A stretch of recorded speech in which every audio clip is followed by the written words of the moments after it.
This is going to be our new jingle for the URBONUS podcast. We're back and we're back in action. Augustas Šuliauskas, Rytis Višniauskas, Donatas Urbonas.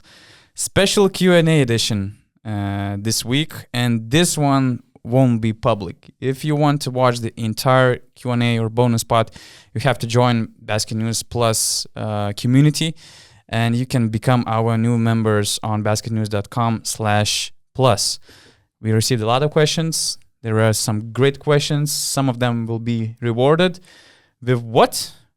With these new sweaters, right? How do you like them? We just got them 5 minutes before the podcast. They came in clutch. Nice and soft. That's my take. Yeah, I'm actually surprised because usually some branded stuff is not that good, but I feel comfortable. They look nice. They look nice. Clean. They do. Yeah, so we have other colors, right, as well. We have a lot of colors, and it was that close that we could sit here all three with blue sweaters. But I just saw that you ordered this color, so I was like, okay, we have to do something about it. So that was a smart decision because we would look like a boy band or something. I don't know. Like Backstreet Boys? 3 dudes sitting with same jumpers. Yeah. This is not cool. Yeah, and they're going to be available on our Basket News shop from Friday, as our colleague Julius said. So you will be able to buy these and also hoodies with a lot of colors on our new Basket News shop for international users. One of these sweaters will go to the best author of the best question from BN Plus community. Considering regarding the other questions, our, let's say, award, our prize was free monthly BN Plus subscription. So at the end of the show, we will decide who will get all those prizes. So Yura has a question about Pablo Laso. Hi guys, do you see Pablo Laso coming back to EuroLeague anytime soon? If so, to which team in your eyes? Also, if Real struggles, who can replace Chus Mateo? Cheers. So Pablo Laso could replace Chus Mateo. Why not?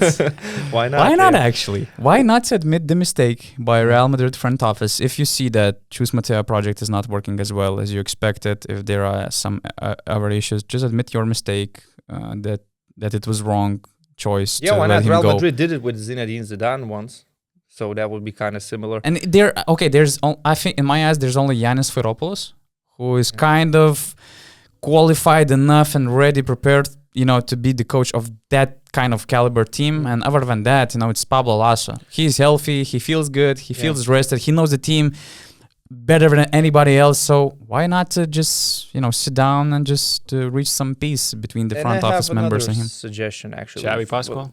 For Real Madrid, he's Barcelona guy is not going there. I'm not sure he would go there. I don't think so. But in terms of Pablo Laso's career, first of all, I do see him coming back sometime soon because from what we're hearing, what he's communicating, he's full of energy, he's motivated, he wants to start working straight away. And I believe that if, for example, Ettore Messina decides to step down or the season doesn't go very well, something happens, they would be looking for somebody new. Milan is the club that can offer you continuity, that can offer you a long-term project. You could build your team, you would have the resources, you would be able to do something similar to what you've done in Madrid, like building a very deep roster to dominate the regular season and to have plenty of experienced players. And Pablo Laso is very good at managing them. So my choice would be Milan for Pablo Laso as his next stop. But just if Ettore Messina steps down or something changes, if Ettore is there, it's obviously not going to happen. But I don't see like Pablo Laso in clubs like Panathinaikos or Maccabi that are constantly changing their head coaches. They're firing them after a few losses. So I actually want to see Pablo in Maccabi to build some culture, identity, but of course with some guarantees that he's going there for at least 3 years, for example. And there's no team option on the contract. There's no termination option from the club side. Because as you said, the problem is that not just that constant change of the head coaches, but too many people are involved with very different opinions. Sometimes they're making harsh decisions. We all saw what Scott Wilbekin said about the decision to sack Yannis Feropoulos. He felt very bad about that. So I think that Pablo Laso, in that kind of environment, with some freedom, with a lot of respect and trust and patience, he could do some nice things in a intriguing market as Tel Aviv is. Magis has a question. What was your favorite EuroLeague season of all time and why? I'm gonna go with. It's not like I remember the whole season very well, but there is a clear argument why I choose this season. It was 2001 season. 2001. You know why the season is unique? It didn't have a Final Four. Mm-hmm. It went to a final series between Bologna and Tau Ceramica, and that was a spectacular series. And I always prefer to see the real finals instead of the Final Four. This is why I would call it my favorite season. Although, as I said, I was a kid, like 10 or 11 years old. I don't remember that much from the first stage. I remember that Žalgiris wasn't particularly good that year, but it's just the final is stuck in my head. And I remember how I loved the series, how we were discussing after each game with friends when we meet each other at school. So, yeah, I would 10 go years, 10-year-olders are discussing EuroLeague for final sure, game. That's man. amazing. I mean, that's most very of us, nice. Most yeah. of us were already attending basketball schools and training that's right. and playing. Like I picked up the ball when I was 5 or 6 for the first time, and later my father brought me to a basketball school. So it's nothing uncommon in Lithuania to see 10-year-olds discussing basketball topics. Yeah, but I just thought that you were discussing it in school, not in a basketball school. I'm coming from Panevėžys. I mean in school, but not during the lessons. Like No, of course. Before school, we always meet like 15 or 20 minutes before the first lesson, and we would always talk about how Žalgiris did last night. We would discuss the NBA results because we see highlights on the TV news and say, for you it's did different. you see what Shaq did or Kobe did? Yeah. For you it's different. I'm coming from football city, so I barely had any basketball, let's say, fans in my school. In my class. City in Lithuania? Panevėžys, Ekranas. You could say that. In glorious those time. days, you could say that. In those times? Yeah. Okay. Sure. Donatas, What do you have? I picked mostly because I didn't remember many seasons. As you said about 2001 season, I picked 2017-18 season because it was the season when Žalgiris made the Final Four, and it was the season when I followed Žalgiris to every EuroLeague away game, which means I kind of weekly enjoyed the highest quality basketball. Both at home games and away games. I saw some crazy atmospheres. I had the privilege to experience this crazy atmosphere in Kaunas with packed Žalgirio arena. Also visit some hot spots like Belgrade, Athens, Piraeus, and other amazing gyms. Also, Žalgiris was very respected team, and a lot of journalists, some other basketball people wanted to know more about that team, so I made a lot of connections. And of course, Final Four in Belgrade was just amazing experience with all these fans in the streets, in the city center of Belgrade. Some great games, great moments, Luka Doncic winning it all, so it was just amazing memory, not just on the basketball court, but off the floor as well. I was thinking that you are also going to go with the season that you remember barely, when you were a child, because for me, that's my answer as well.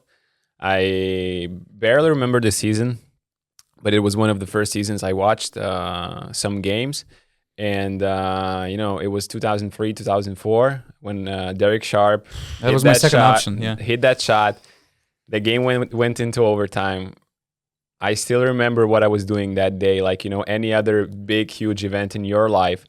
And then they went on to demolish in the final, scoring 110 plus points. Against Klimamio, right? Skipper, maybe? Against Skipper. Yeah. They were called Skipper those days? Could be, yeah. I think Klimamio was... Oh, later. Yeah, Skipper Bologna, right. And I just remember that last part of the season. And obviously... Žalgiris was also, let's say, championship contenders, supposed to be with championship contenders with Sabonis there playing. So, and this memory is still in my head, even though I was, 9 years old that season. If I had to choose one from more recent, it would probably be 2013. season where Olympiacos won. The Final Four was in London, simply because I was there to watch it. You were in London because you played for the Ritas youth team, right? Yes. Okay. So we had a chance to watch the semifinals and the finals, and I just remember Madrid leading by a lot, and then Vasilis Panoulis happens in the final. Yeah, and in the semifinal as well. Yeah, in both games. So, in your opinion, what team needs to make drastic roster changes? I think when it's October, nobody needs to make drastic changes, because drastic changes in October or November will not lead you anywhere. But if we're talking about teams that need to at least make some adjustments in their roster, I think, well, Virtus Bologna, although for them it's probably difficult, they're not going to cut their veteran players, but I think they need some more energy in that team. Also, Zvezda, if Nedovic is hurt, if he's not capable of playing, he's supposed to come back, no? This week, I think. Probably. But, I mean, if it's not working out, they could be looking for a guard in the market. We've talked about Panathinaikos already last week in the public podcast. I don't think it's worthy to discuss them again. As well. Maybe. I mean, Laverne torn his ACL, so probably they need a center right now. Alex Tyus is coming to the team. Alex Tyus is coming, but it seems like they need another big man, right? I mean, the power forward spot, I've said it already before the season, I think there needs to be an upgrade there. So, I mean, if this is the question, my answer would probably be Virtus as well, and Crvena Zvezda. And for Virtus, what would you say is needed? Like I said in the public podcast, I mean, something in the front line. Yeah. And of course, I want to see how they play with Shengelia. He's also close to coming back, right? He is supposed to also play, I don't know. The following game, yeah.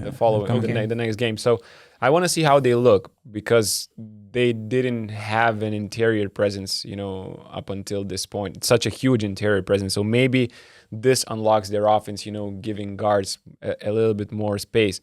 But if not, then, some explosive guards that can, create for himself and others. They need a game changer. In my opinion, they have too many similar players that don't necessarily change the bigger picture. They need somebody who could be a game changer. Do you guys agree that Žalgiris should also look for reinforcement? I mean, they started their season pretty well, but I mean, the roster is too thin. If a guy like Schmitz or Hayes gets hurt, I don't see them coping with that loss. And in my opinion, they need a center. Some people say they need a guard. What do you guys think? Both at the best scenario. Both if possible, but knowing the budget limitations, you probably can only sign one quality player. So which position would you prefer? In this situation, maybe big, because Dovydas Giedraitis is back to lineup. Okay, there are no expectations on this young EuroLeague rookie, but at least it adds some depth to the team. Yeah. And as you mentioned, like how versatile Žalgiris is with, for example, putting Kavanaugh at 5 or Schmitz at 5, Kevaris. So it's not like you have to suffer minutes of Laurynas, Birutis, and there is no other choice. So I would stay patient. And as you said, if somebody gets hurt, you can make a signing then. Maybe there's no need to add any of players right now.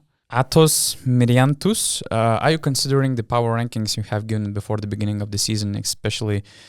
Are you reconsidering the power rankings you have given before the beginning of the season, especially regarding Olympiacos and Armani?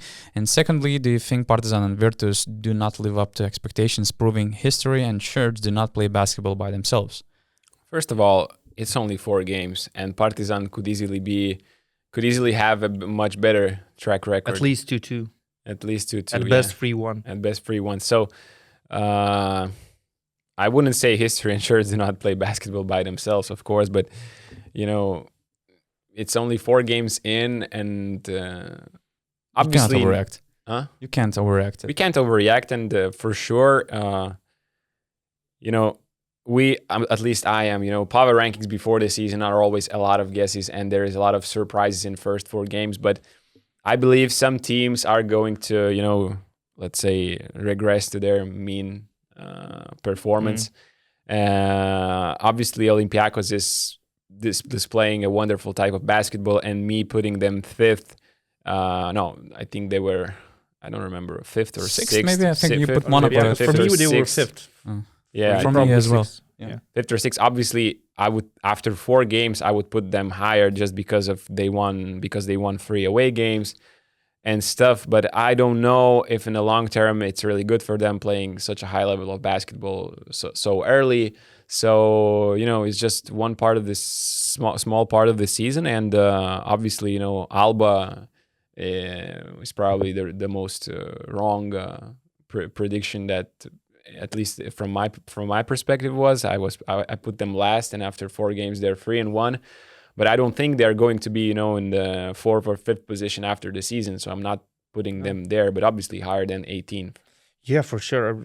We still don't see them in the playoffs, but they with the basketball they're playing, they kind of top 10, top 12 team right now easily. If you rank them, in my opinion, if you do the power rankings before the season, if you want to be consistent, you should do like monthly power rankings during the season, which could reflect how your opinion changes during the season about some teams. Some of them are underperforming, some of them are overperforming. And of course, Olympiacos right now, if I would reconsider my power rankings, I would put them ahead of Real Madrid. I would put them ahead of Barcelona without Mirotic. I would put them at the top probably. You would put them at number 1 right Yeah, now. For sure ahead of Efes and even Fenerbahce. But that's normal. That's the power rankings. Like I said in our podcast at that time, I'm not doing the predictions, I'm doing the power rankings. Because I have to do the predictions, it might look a little bit different. I wouldn't put Efes at number 1, but that was the power rankings, right? Even though we are talking about big historical clubs, they haven't been in the EuroLeague for a while, and they're ran by different administrations, different people.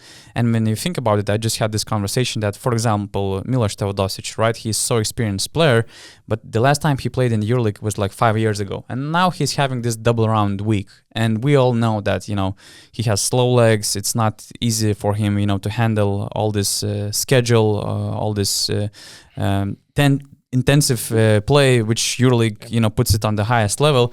Then you have Marco Bellinelli, who's also experienced, but he didn't play in the EuroLeague for a while. Okay, he played so many games in the NBA, but it was different type of games. Every game is like a final, as Etere Messina just recently said. So even these veteran players, they have to adjust. These clubs are ran by different administrations, different people. Željko had the idea of building a team of 12 Balkan players last season. Then he started signing, import players. He's still trying to find some pieces, put all the players in the puzzle. It takes some time.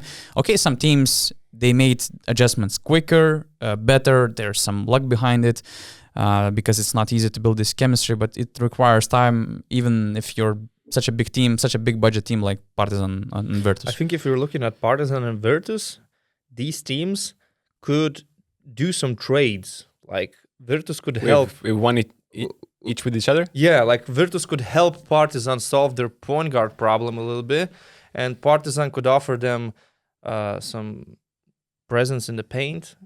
What kind of trade you're suggesting? Let's do the NBA, the EuroLeague. It's a very spontaneous idea, so I don't have Daniel Hackett a really to fair roster. Partizan? But Danny Hackett should go to Partizan, and Partizan should give up one of their bigs, like Lesor, but they need Lesor, but they need they something. have Lesor and Lidey. That's it. And that's it. That's the problem. Yeah, so they need somebody back. Like they can switch Lesor with Jaite and Hackett with. No, it doesn't work. They're not giving up.